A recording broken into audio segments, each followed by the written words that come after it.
What about your church? What is the style of worship at your church? Yeah. Let's go around. Everybody can say. It's Bear Creek Baptist Church. We're a small congregation right now, but I'm the sole piano player. Okay. And so when you go on vacation, do you feel this great guilt? Not that you should feel guilt. You should not feel any guilt. We found another lady who plays the piano. Oh, good. At another church. Comes over and tells. This is going to get us through until the rest of the copies make it for our stuff. Does anyone in here, our churches have purely traditional music within Episcopalian? But you said that there's different services. There are different services, and we have a praise team on Wednesday night. Okay. And we have two services on Sunday. One is a little less formal than the second one. Okay. Okay. Anybody else have a completely traditional service? I don't know if you want to be part of the discussion or not. You're welcome to be part of the discussion. We're blended. We're blended, yeah. My church is blended on the contemporary side. So we will still do some traditional. Let me have these from you. Thank you. Hello. Hi. Take a copy. And I'm encouraging people to sit that way so I don't have to keep turning around and looking at you as I speak. We're blended more towards the traditional side. We're talking about 70-30. Okay, great. At First Baptist, I would say that you're probably blended as well. We're blended, yes. And you're blended. What style of church worship do you guys have? I do contemporary worship at my church. We have everything. Everything, okay. We have a traditional service and Contemporary service. And do you play for both? mostly traditional. Mostly the traditional service. Okay, well good. I'm Heather, by the way, and I live in Dallas. I've lived there for about 13 years now, and it is so hot. I grew up in northern Minnesota with all the lakes and the trees where, the summer highs usually hover around 72 or something like that, and so the 100 degrees just about kills me. And I know that we had this polar vortex that went through Dallas, I guess, this past week and this past weekend, but I was in Atlanta. I missed the whole polar vortex, and it made me a little bit sad, but it's all good. My jobs, I have a couple different jobs. I am the music associate at my church, and I do that very part-time. I work there 2 days a week, and then the rest of my time I spend writing for the music industry. And I started writing piano collections years ago. Lloyd Larson, I don't know if you've been in any of the reading sessions. Lloyd was the very first person in the industry. I had never met him before. I didn't even know who he was. But he was the very first person to give me a break in the music industry. I turned in just an unsolicited portfolio of manuscripts and said, if you ever feel like you can use a piano arrangement for something, here are a couple of mine. And he came back and said, well, we would like to do a whole book. And so that kind of jump-started me into the industry. And then from there, I keep writing piano books, but I have shifted a lot to choral and to vocal music over the last 5 years or so. I have been a church pianist pretty much my whole life. And I started off playing for junior church. I was the junior church pianist while I was in junior church. In second grade, I think I got promoted to be junior church pianist. And in sixth grade, I went all the way to big church, and I shared that responsibility with a couple other people.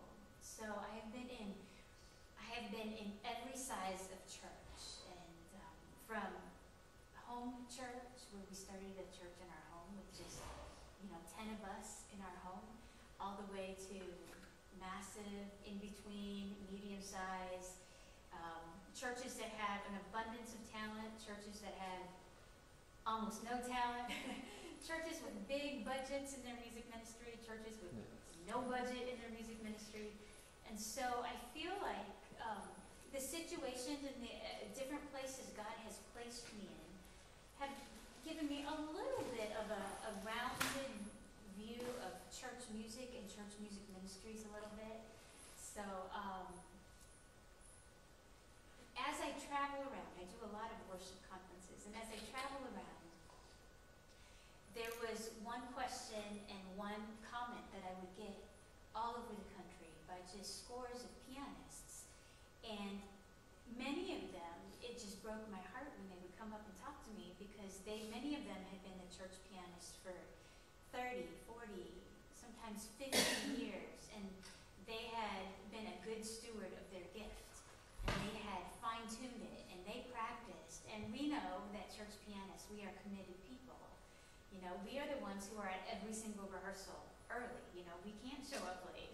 And we are the ones who, I'm just getting to the point now where I don't feel quite as guilty about taking vacations, because someone needs to cover the piano, and I don't want the church to spend money to hire someone to come and take my place. And so as church pianists, we're very committed. And so these church pianists would come to me just brokenhearted, and they would say, I've been the church pianist for 35 years at this church, and there's a new style of music that is coming in that I don't know how to play. I don't know how to read it, and all of a sudden I find that I am being kind of guitared out of my ministry, or, the teenager who's played for 2 years has taken over my spot, and that's great. I want the youth to be involved, but are my days of ministry over?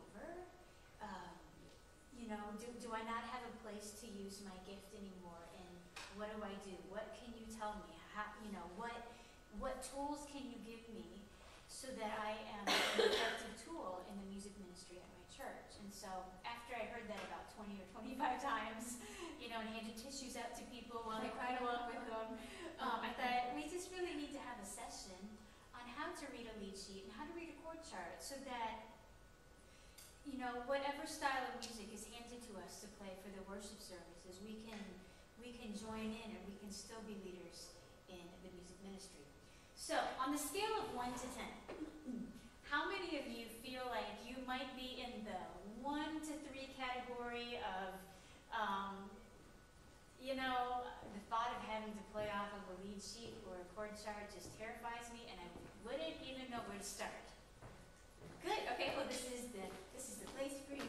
Awesome. Thank you so much. And can I ask you one more favor? Sure. Could you make copies of this for everyone?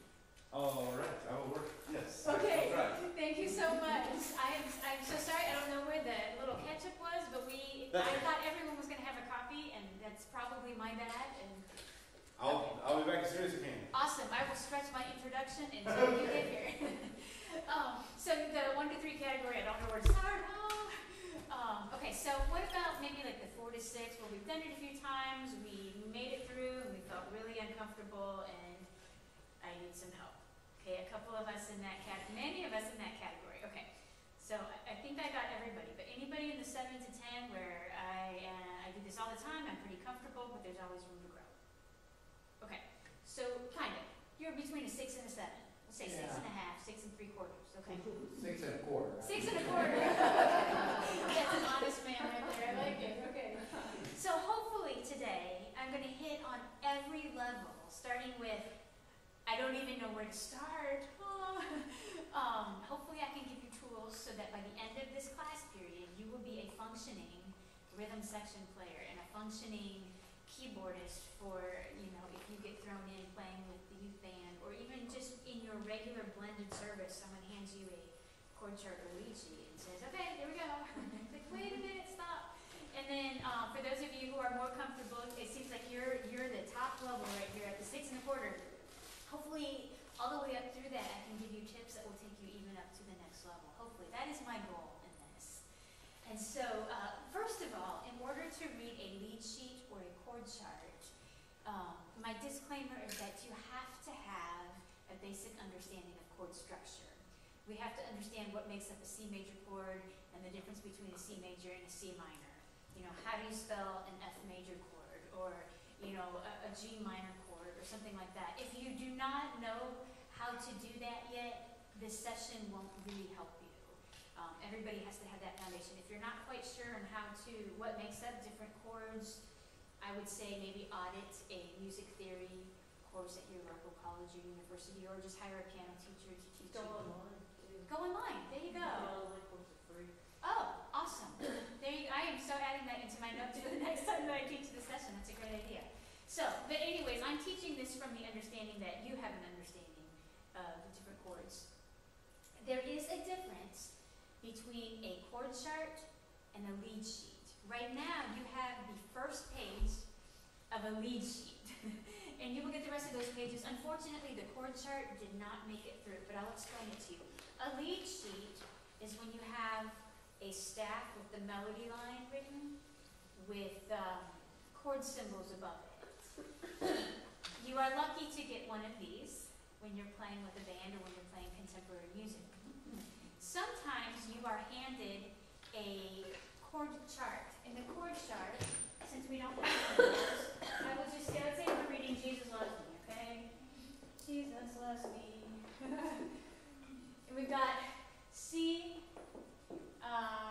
G over B, and whatever, and then we go down to the next line, and it's got maybe an A minor, and then an F, back to a C major, and that's all you get.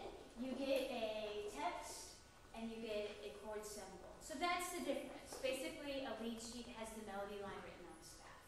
And when you are playing in the praise and worship style of music, which is when you would use a lead sheet or a chord chart in your church, you'll get one of those two things most likely. And so we're going to talk about both of those today. Okay, for a lead sheet, which we have right here, the scary part is that as pianists, we are used to having our piano part spelled out for us, right? The choir director hands us the choral anthem, and we know exactly what to play. We might hit a wrong note here or there, but we know what to play. We know how to fix it. We can go home and we can work on that difficult section a little bit, and it's all good. We can come up with something. Or when we sing out of the hymn book, even though we're only given the vocal parts, we're not given a piano part in the hymn book, we still know exactly the chords that are spelled out for us, which inversion of the chord we're supposed to play, and we just fill out just a little bit from there, and it's all good. But the problem with a lead sheet is that we're not given any piano part. In fact, the notes that are written on the page, we're really not supposed to play. So then, that brings us to the next question of, oh no, what do we play? So remember that in praise and worship style of music, the piano acts as a rhythm instrument. And it's going to be about 5% reading music and about 95% improvisation. And some of you are like, okay, that's it right there. I am never going to be able to read a lead sheet or a chord chart, but I'm going to help you with that today. You're going to be better improvisational players by the end of today, hopefully. So we're going to start with the bare bones, and then we're going to add on to that.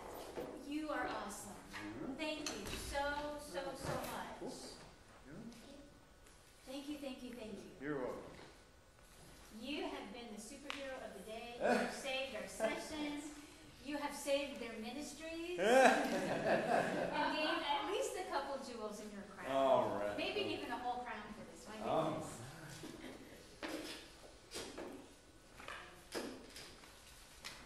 Okay, so I'm going to put away my sheet and then pull out the sheets that you have here. I thought that the best way and the easiest way to teach how to do this was to actually work our way through a lead sheet so you can see how we do it.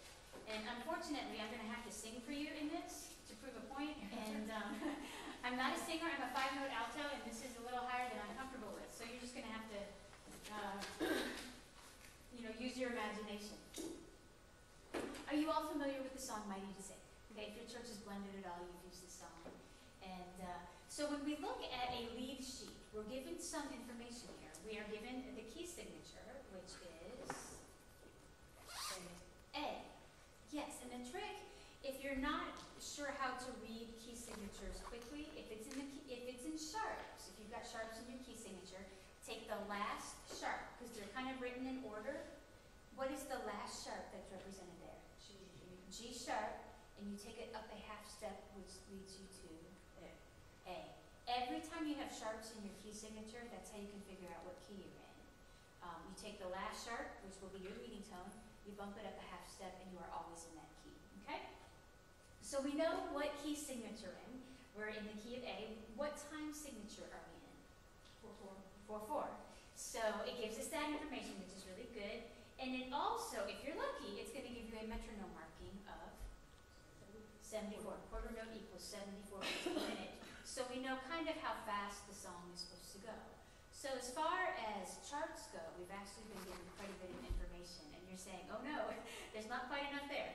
So, okay, when we look at this, when we start, we know that we're in 4/4. What is the first chord that's represented? D. Okay? Well, yes, there's a rest, but we've got a D chord, and so I'm going to take that 4/4 time signature, and I'm going to play a block D chord on every beat in my right hand, and then I'm just going to play a D as a bass note in my left hand. So it's going to sound like this. Everyone needs compassion, love that's never failing. Let mercy fall on me. Everyone needs forgiveness, the kindness of the Savior. The hope of nations.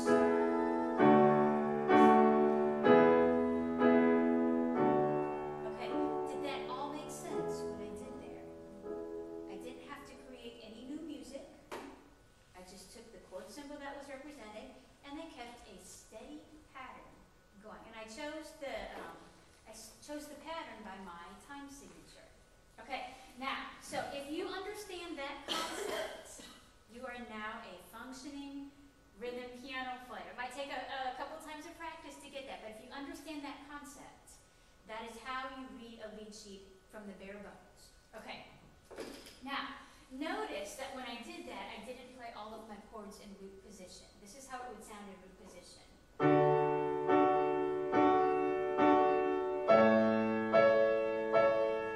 Which is not wrong, okay? We're just taking things up to the next level. Right there, that kind of sounds a little bit like maybe the teenagers in your youth band. They don't know chord inversions, they're just playing everything in root position. And you can do that if that is where your comfort zone is right now. However, I try to use inversions that keep me from jumping around a lot. Not only does it sound more professional, the more you jump around on the piano, you increase your chances of hitting a wrong note. So, you know, it always helps when we eliminate that risk a little bit, and it really does sound better. So listen this time. Everyone needs compassion. I kept the A on top. Love that's never. And I'm going to keep the A and the C sharp there, and I'm just going to change it to an F sharp by doing different inversions. Do we know what inversions are on the piano? Okay, so if I'm playing a D chord, here's the position where the D's on the bottom. First inversion, I'm going to put the F sharp on the bottom. Second inversion, I'm going to put the A. If you are not really comfortable, you might understand the concept of inversions, but if you are not really comfortable just on the fly, changing the inversions to fit wherever you're playing, I would recommend doing this exercise, okay? We're in the key of A, so I'm going to play A chord inversions all the way up.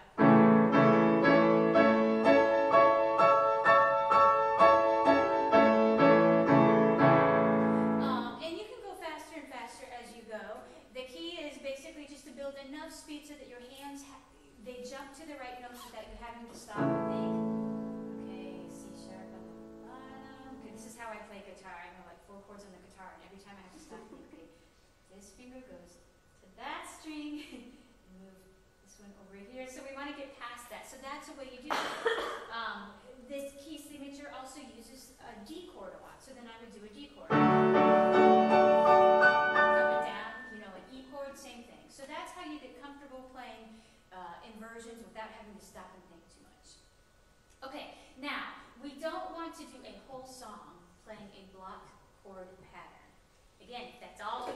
start off with. It works, you can do that. But to take us up to the next level, we want a different, a rhythmic structure. And so I'm gonna take that block chord that I've been playing quarter notes, and I'm gonna split it into 8 notes.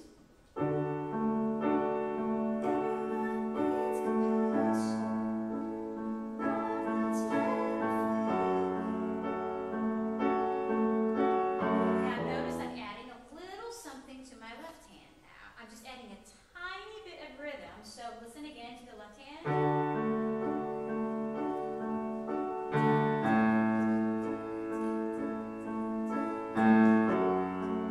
And you don't have to use that exact pattern, but what I'm doing is I'm giving it just a little bit of rhythm in my left hand to create a little bit of a groove there. And for right now, you're pretty much always playing the left hand on the root, right? Right. Your inversions are always in the right hand. Right, that's how I'm doing it right now. And we're jumping ahead a little bit here, that's a really good point. If you are playing with a bass guitar, you are gonna have to follow the exact bass note that's represented on here. And on your lead sheet, right now, on the first page, everything is in root position. I'm looking at this song. There is nothing in this song that is out of root position as it is listed on this sheet. Not that you can't play it, the bass notes in an inversion, but if you're playing with a bass guitar and you're reading off of this same music, you have to play kind of the bass line that they are, otherwise they won't want to play with you.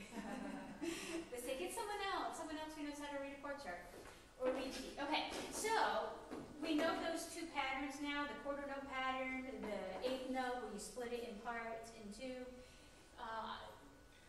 You want to make sure that you try to use both of them. You know, you don't want to do a whole song like this, otherwise you really do sound like the teenage band. Okay? So mix it up a little bit, and after you get comfortable with those, and later on, at the end of the session, I'm going to tell you how to mix it up like a professional. Number 5, which you don't have sheets. I hate that for you, I'm sorry. Use more sophisticated chords than are represented sometimes. Now, you're not necessarily changing the chord all the time, and this works best when you play by yourself without another pitched instruments. But for instance, at the very beginning, I didn't play a pure D chord. I took my 3rd, so in a D chord, your 3rd is going to be F sharp. I eliminated that and substituted an E in its place. So a lot of times you will eliminate the 3rd and put a 2nd in its place. So that would actually be a D2 chord. And it just has a little bit more open, cooler sound rather than I only know how to play triads just one way, okay? Now you don't want to eliminate your 3rd on everything because the 3rd gives us our sense of major or minor and it helps establish the key. But every now and then, for instance, let's go to the chorus on here. Okay, I took the 3rd, put the 2nd.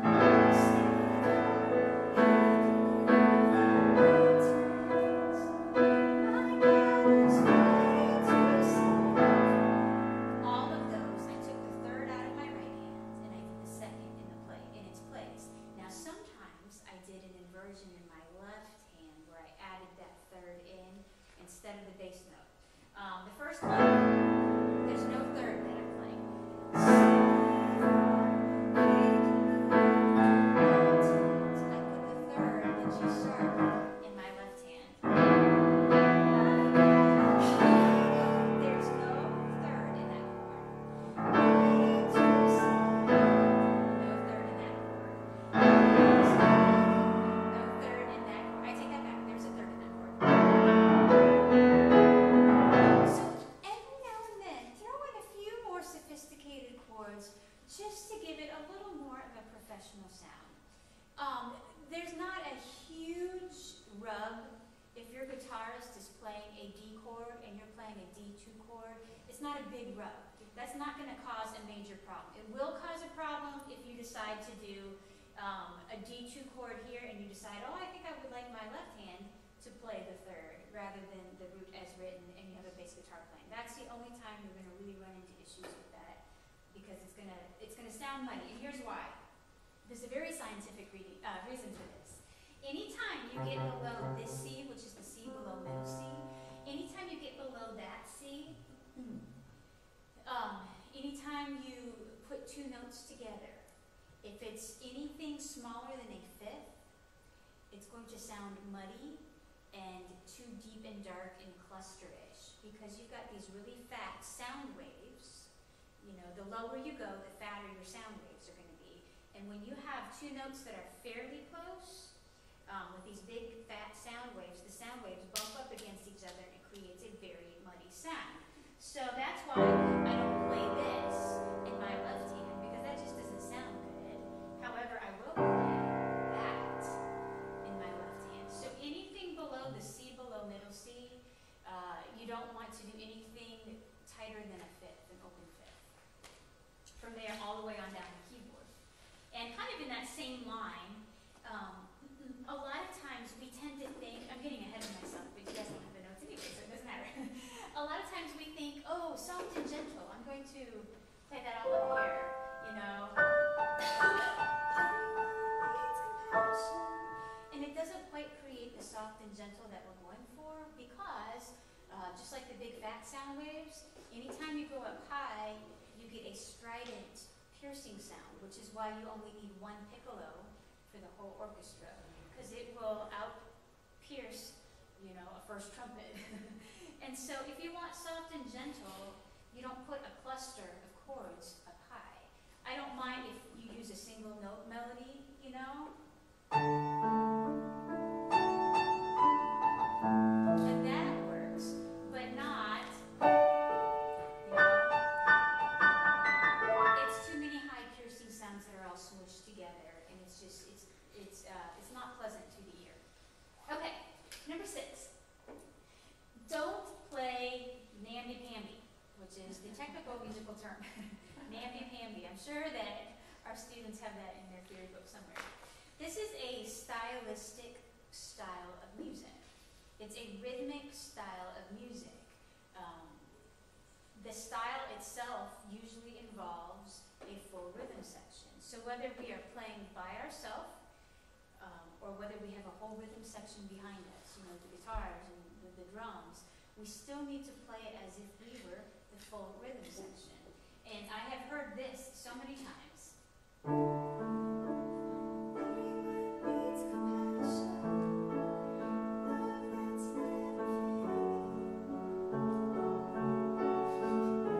You're like, well, Heather, you're singing it really namby-pamby. Well, yeah, I'm singing it very namby-pamby because I am playing it that way. So if you play it that way, that's pretty much how your congregation is going to sing it. So you've got to give it a little bit of soul, a little bit of rhythm, you know?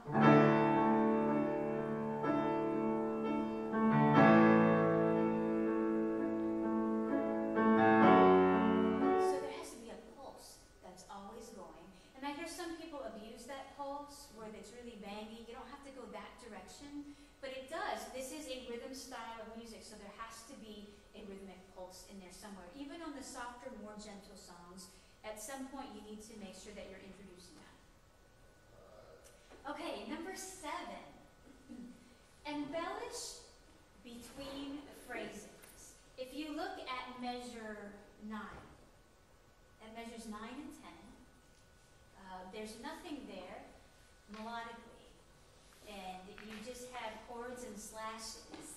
And so you might be tempted to say, oh no, what do I do there? I think I would drop out there.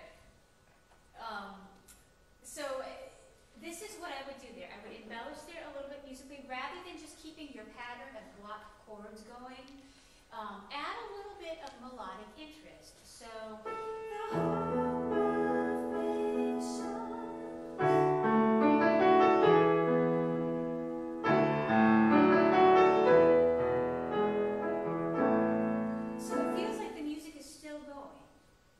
the energy hasn't dropped because you have provided a melody now. While the singing melody has ended, we don't ever want the congregation to feel that the song has stopped and then the song's going to come back again. We want to keep it as one continuous song, and so we provide the melody when none is listed.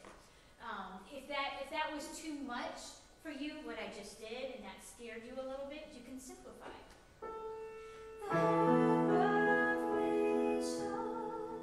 The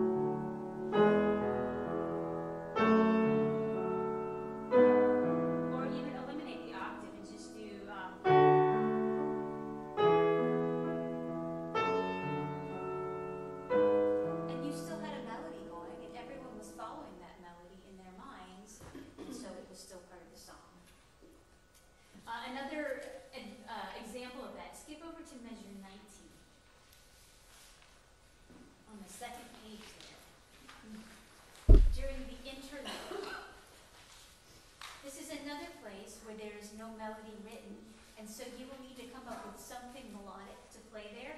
And if you look, if you compare the first page with the second page, you have the exact same chord structure. You have E, followed by an A, followed by F sharp minor, and then E. So if you're not sure what melodic line to play there, you can go back to the melodic line at the very beginning. So we do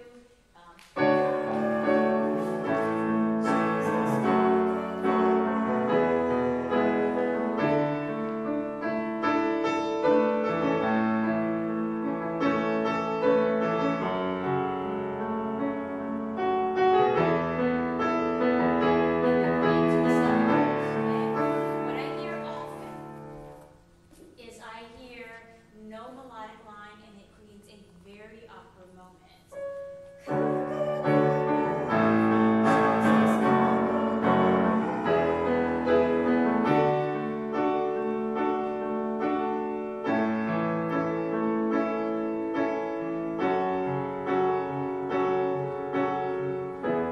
It went on forever and ever and ever. To me, it felt like the whole song, the energy just crashed. And so you want to keep that melodic line going so that the song is still intact. Another reason why, especially in interludes like this, it's extremely important to keep a melodic line going is because typically in this style of music, not in every single song, but most songs in the praise and worship style of music, especially if you're working on a power ballad like this one is, the second verse is where the meat and the juice really starts to kick in.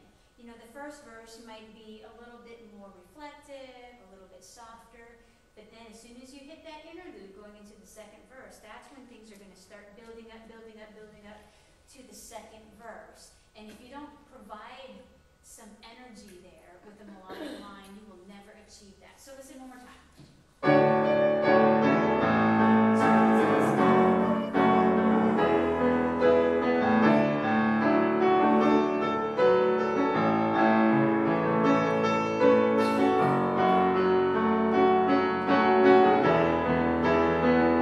So already built in.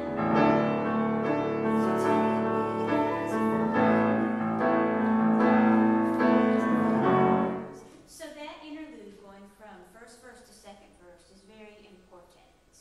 And just in creating that energy wave there. You will see rhythmic slashes on 19 through 22, or 19 actually through 26. And I had a friend once in our band, she said, please explain the slashes to me.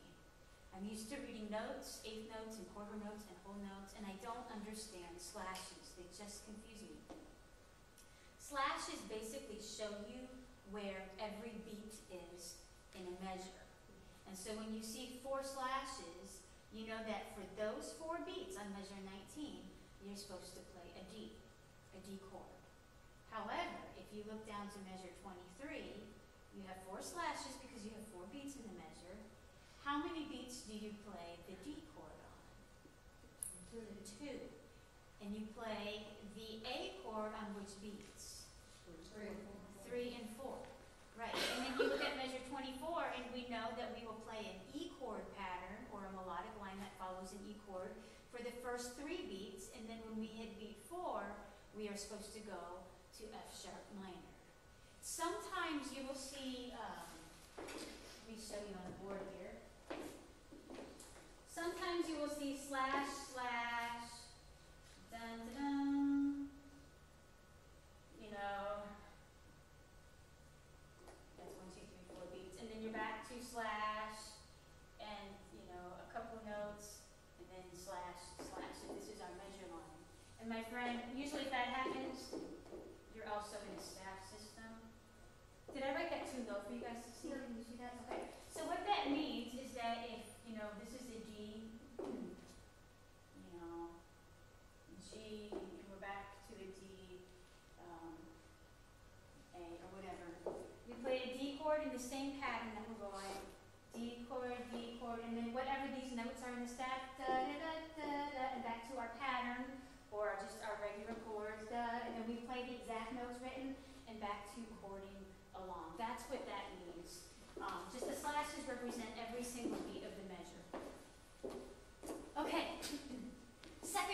verse, we add more texture, more interest rhythmically.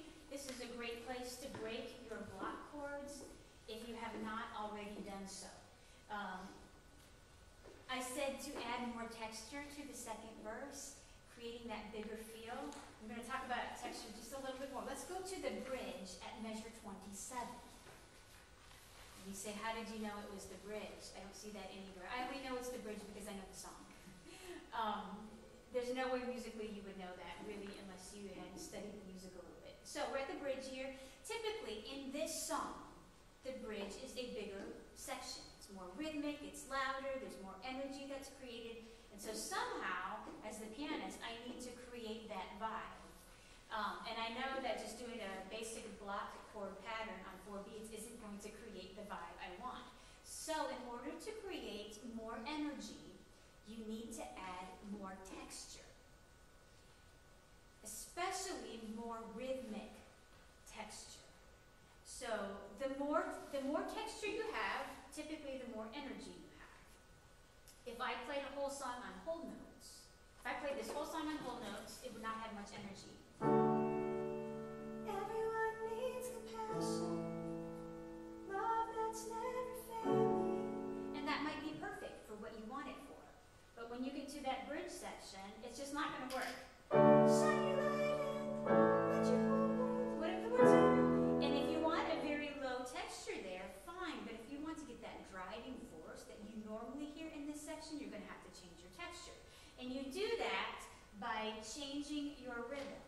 I have been playing more quarter notes in my right hand, so now I'm going to play 8 notes. Dun, dun, dun, dun, dun, dun, dun. And I'm going to add a little bit of a groove in my left hand. So it will be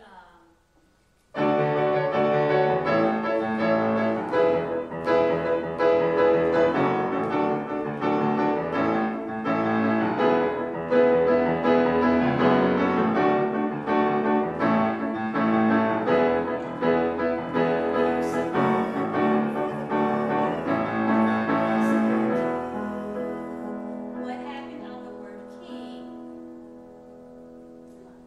It relaxed. How did I relax it?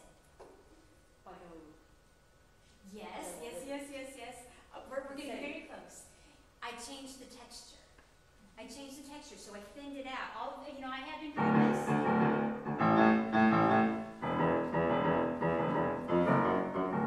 You don't have to use that same groove pattern, but you've been having some kind of a little pattern going in your left hand that created rhythm. So all of a sudden, I dropped that out. I changed it to basic 8 notes, and then I didn't complete all of the 8 notes. I just let it hang there, and I went back to quarter notes in my right hand rather than the frantic 8-note pattern that had been going. So I thinned out my rhythmic texture, and there was an immediate shift in vibe, right? You felt that. Because I wanted to do a more gentle approach into the chorus. And that's how you set it up. You don't just want to train wreck and crash into the chorus and the bottom drops out. So let's go back to measure 33, and I'm going to lead you into the chorus.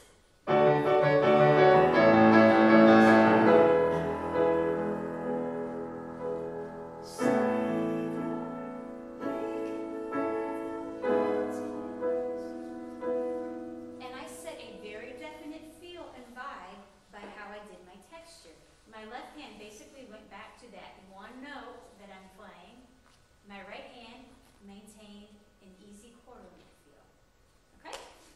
Does that make sense to everyone? We're going to, at the very end, we're going to go back to texture, and I'm going to show you how to take it all the way to the pro level on that one. Okay, I need to look at my notes. Where am I at?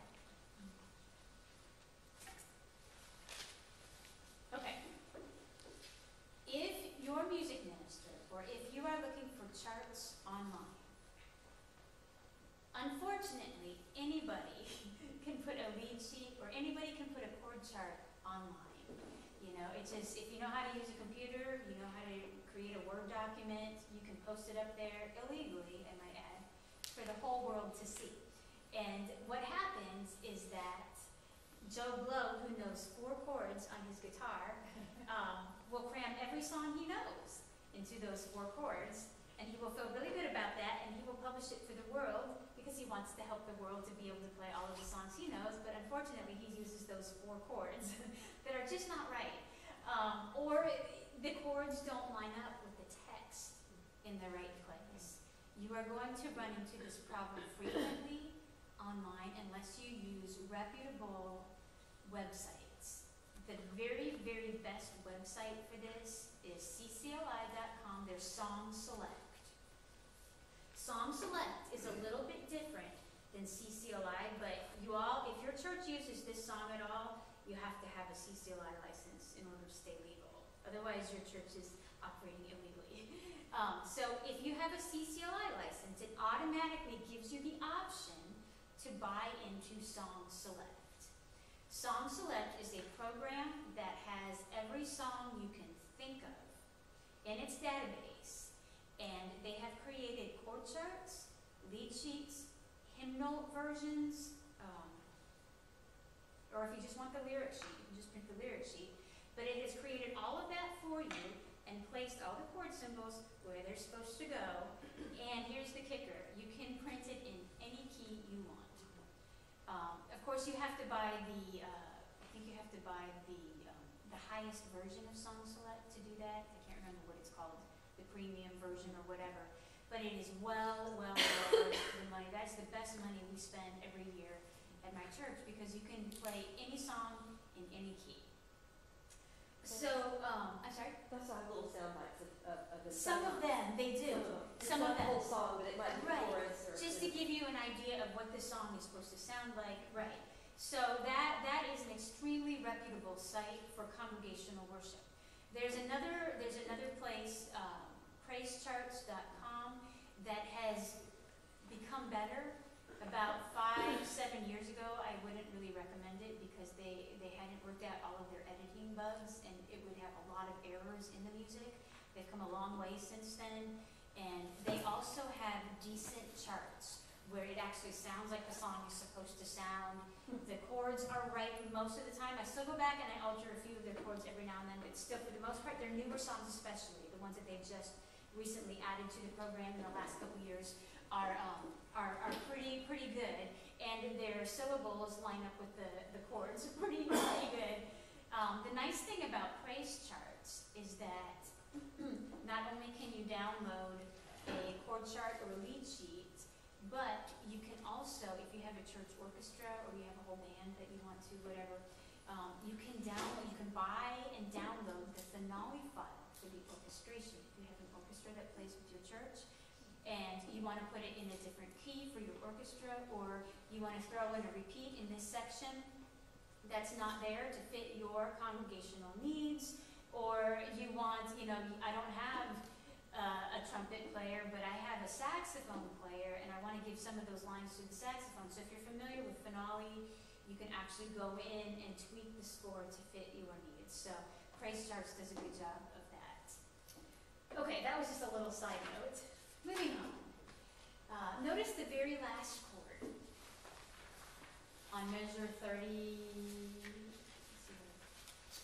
40, 50, measure 50. It ends on what chord? What time does this session end, by the way? 5. Oh, I better go fast. Okay. It ends on an E chord, but we know that we're in what key signature? Okay. So this is what it's going to sound like.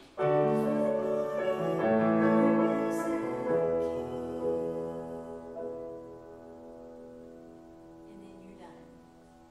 Which is a very contemporary thing that people have done for a while now, and it works on recordings. It works on recordings because they can digitally add in effects where it fades out and then into the next song a little bit. It works in a concert setting sometimes because you can tweak it or do this or that with it. I am not a fan of it in a church worship service unless it's leading right into another congregational song that has a seamless transition. I never end the song service on a 5/4. Even though it's a little bit of a fad right now, my congregation needs a little bit of finality. So, but I mean, I would work it into the style of the piece,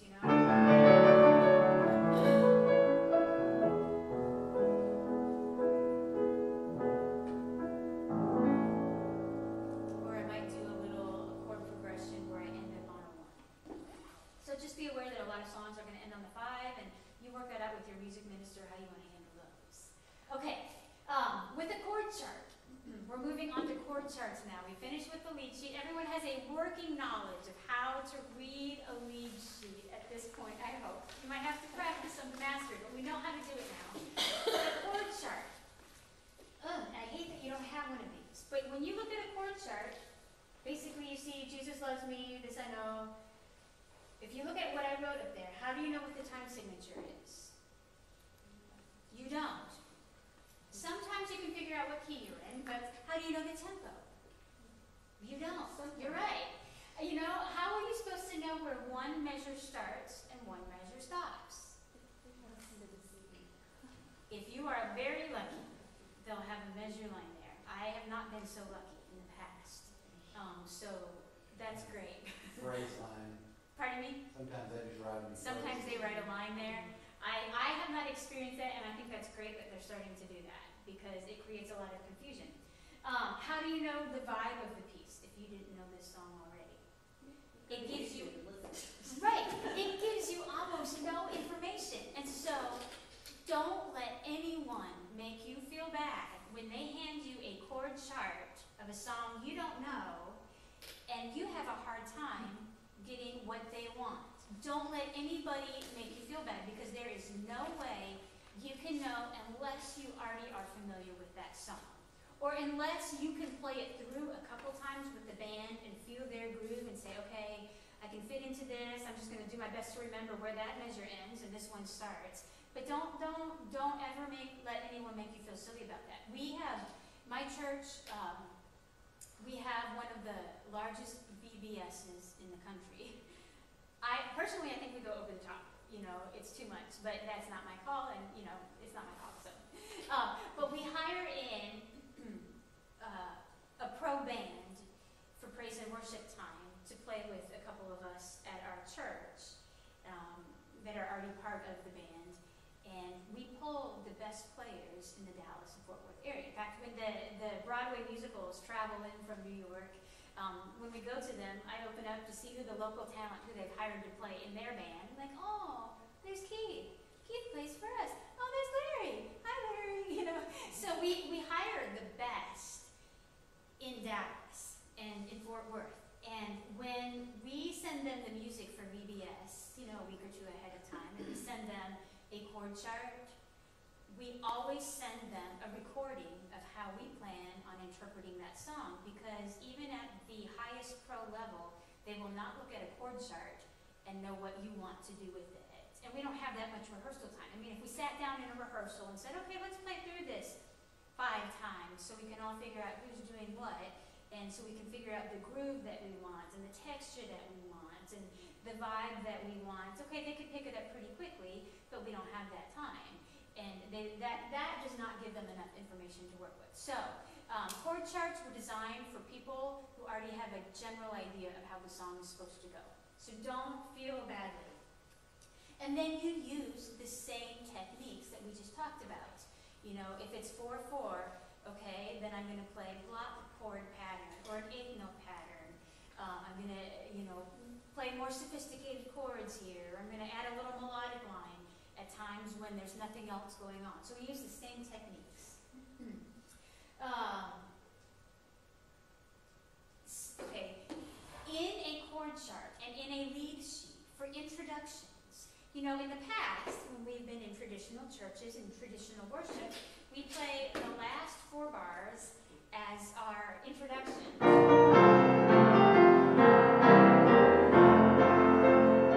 Okay, that is not how we do it with praise and worship music. We play usually the first 4 bars of music as the introduction. If it is a slower song, I will make sure I include the melody in there if I'm the only one playing.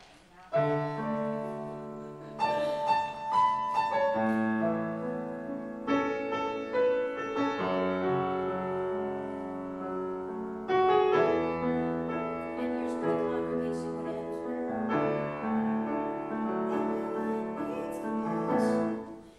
So that's how you would do that. Now, if you're playing a very upbeat piece of music and you're reading off of a chord chart and you're not sure what to play, it just gives you some chords. If it's a very upbeat, energetic piece, you don't necessarily have to play the melody. You can just provide a groove. For instance, Trading My Sorrows.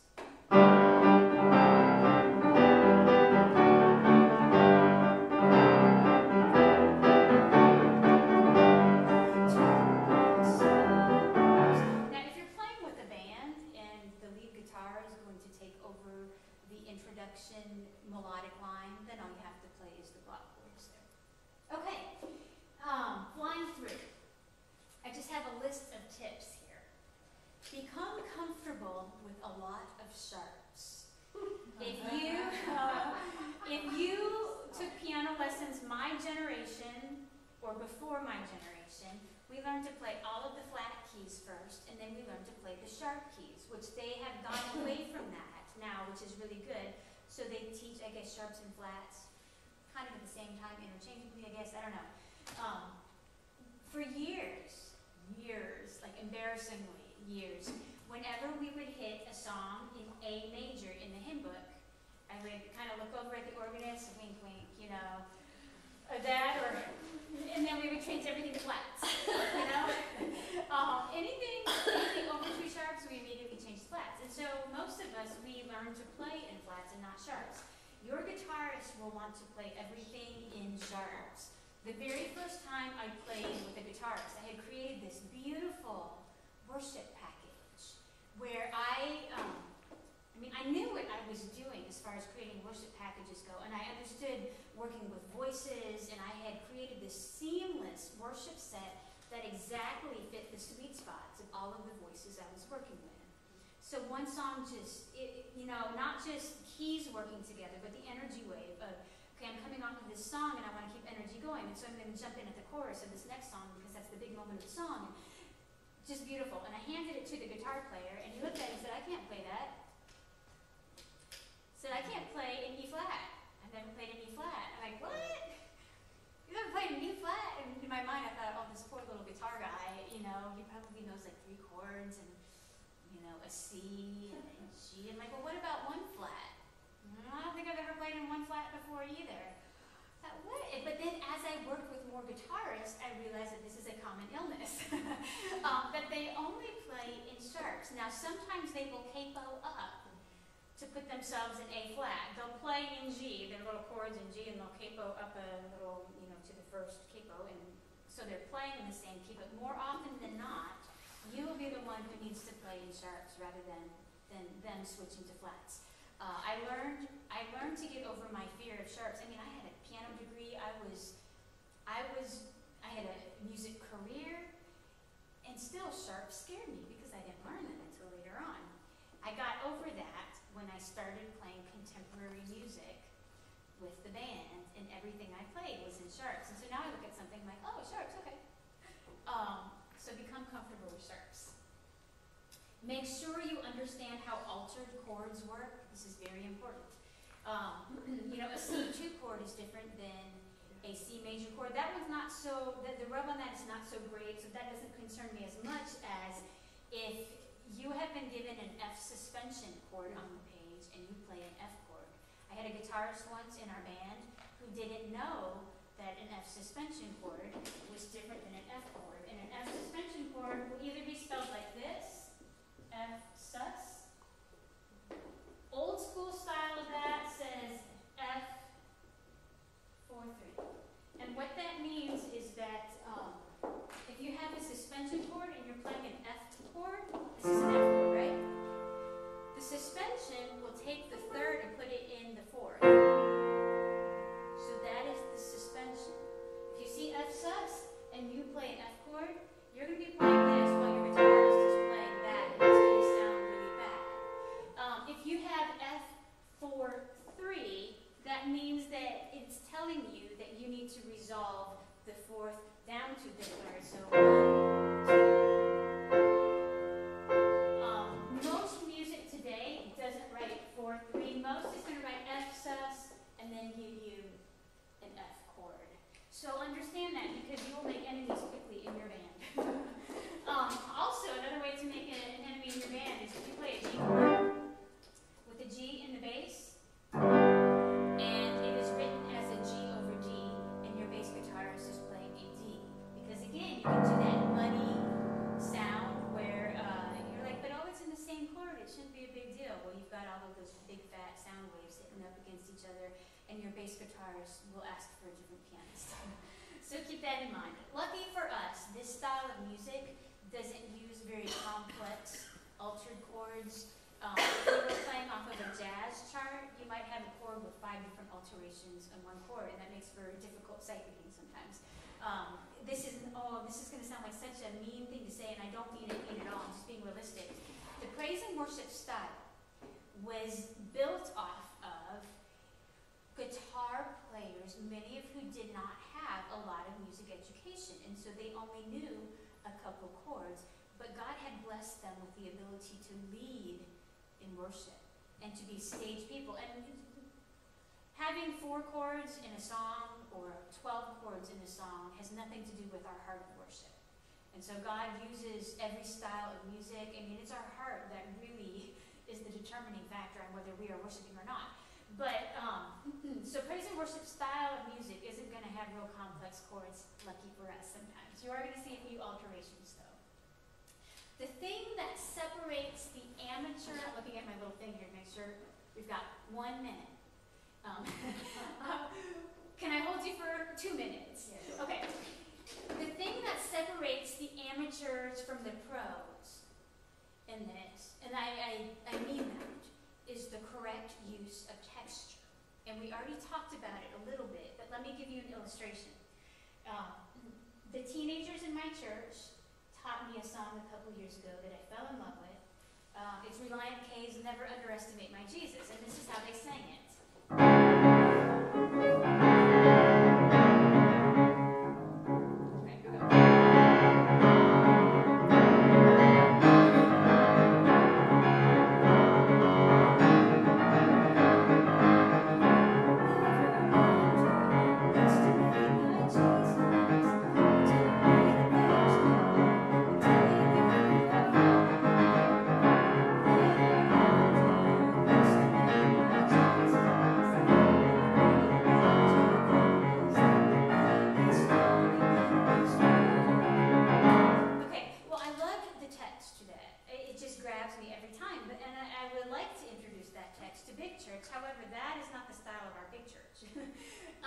But I still would like it to be an upbeat song, but it can't be heavy rock driven for our big church. So what do? I'm going to simplify the texture just a little bit.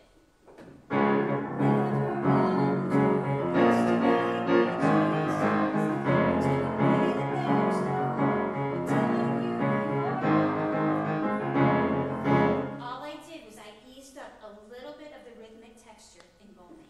Okay, so let's say now, oh, we really like that song, but we already have kind of an upbeat song planned, and we need something more in the middle, medium tempo. So then I'm going to thin out my texture just a little bit more.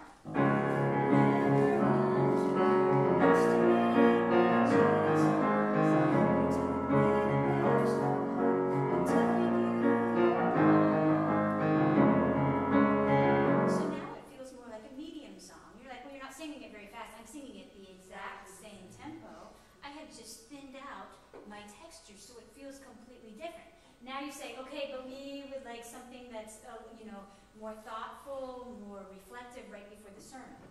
Never underestimate my Jesus. You're telling me that there's no hope. I'm telling you you're wrong. All I did was I thinned out the texture, both in how big my chords were and the rhythm. Now, one more. We have finished the sermon, and it was one where the Holy Spirit just moved, and hearts were tender, and it was not, church just can't be over yet. God is still working in our hearts. And the pastor says, you know what? While we all sit here and pray, can you come up and sing that song one more time? Well, you're not going to want to do the rock out version, right? You don't want to do the big version that you might have started the service with. You don't even want to do the medium version, and even the reflective right before the sermon version is just, it's too much for this very fragile moment. Okay, so then you do it even with less texture.